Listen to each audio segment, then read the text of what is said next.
So the Daredevil trailer has just dropped, and this is my first time actually watching this. So we're going to play it through one time, and then we'll try and break it down a little bit without wasting too much of your time. So let's try and watch this through. First of all, what I want to say is that his design is actually sick, by the way. I think his design's so crazy. I see you.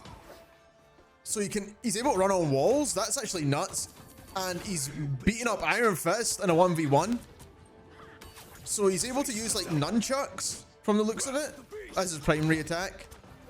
He's got like an attack that can hit flyers or lock on. Definitely a dive hero, a very lock on based dive hero. Very similar to Iron Fist actually from the looks of it. This is his ultimate. Let the devil out.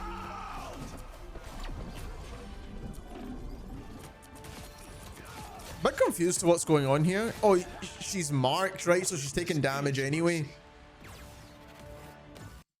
So that's the first watch, but let's actually run through this whole thing. And I was talking through most of that, but I just want to pick out the most important parts here when we're watching this. So first of all, like I said, Daredevil. Forgive me for what I am about to do.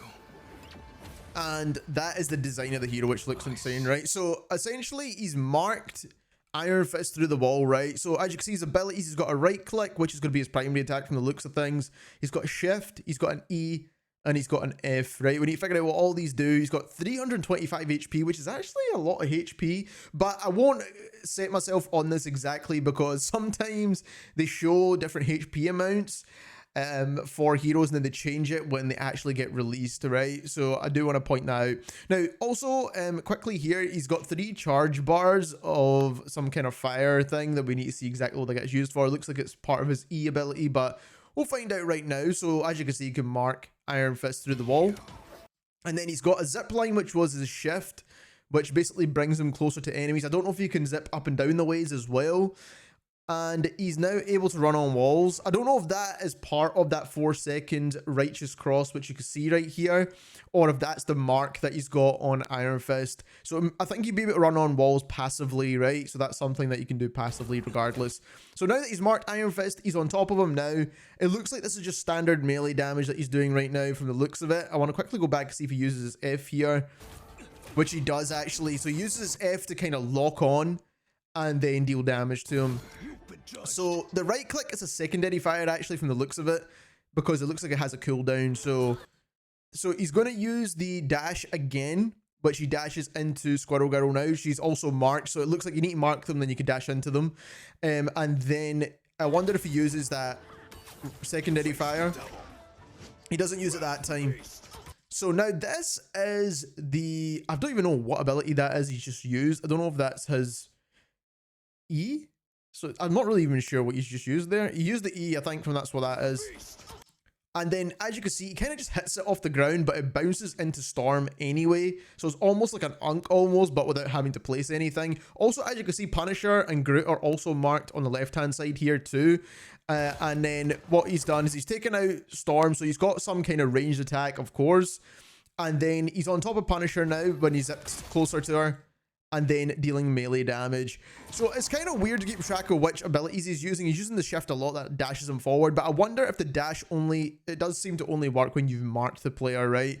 So as you can see here, he's dashing on top of the enemies for that short duration that he has of 4 to 5 seconds. You can keep dashing to the next enemy, to the next enemy.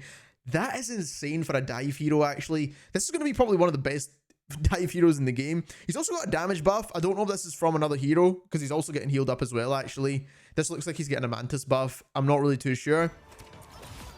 And then he just takes out the flyer as well. Easy stuff, man. He's just dashing from one person to the next person, doing his thing. And then, again, design is insane. I think he's actually going to be pretty powerful. Dive's not that good right now, and he basically is a dive hero, which I'm glad, because we needed a new dive hero in this game anyway. So I'm really glad with the design of this character. So this is going to be his ultimate now. So he's jumping in the air. His wall run is obviously kind of similar to Black Panther's, so I think he just goes vertically upwards. So he kind of uses this shift again. So the shift is his movement tool, right? So that's where he gets to high ground, to low ground, to wherever he needs to be. And then he can also dash once he's marked an enemy, right? So you kind of use your shift, then you dash on top of someone. But obviously in this case, he uses his ultimate, where it looks like he's got 8 seconds of potentially extra damage. I don't really know. We'll see. So he's got extra damage, and then he does this tick damage as well, where he's marking someone. So this builds in with his kit. So he marks Angela, and Angela's taking tick damage from the looks of it. Yeah. So Angela's taking tick damage because she's marked by Daredevil. So even though he's not hitting, and then he does his wee little throw ability, which I don't even know what that is part of, because the cooldown seems to not disappear unless he just has an ability that he can throw out. I'm not really too sure. But again, uses that to get a finish and hits multiple enemies there. Gets a combo off as well. So there we have it. I know we didn't really manage to break down exactly what each ability was. It was pretty difficult to take that all in, to be fair. I probably will watch this one more time as well. But we've managed to break down quite a bit of what he can actually do, and he does look extremely fun. If you enjoyed this video, don't forget to subscribe, and thank you very much for watching.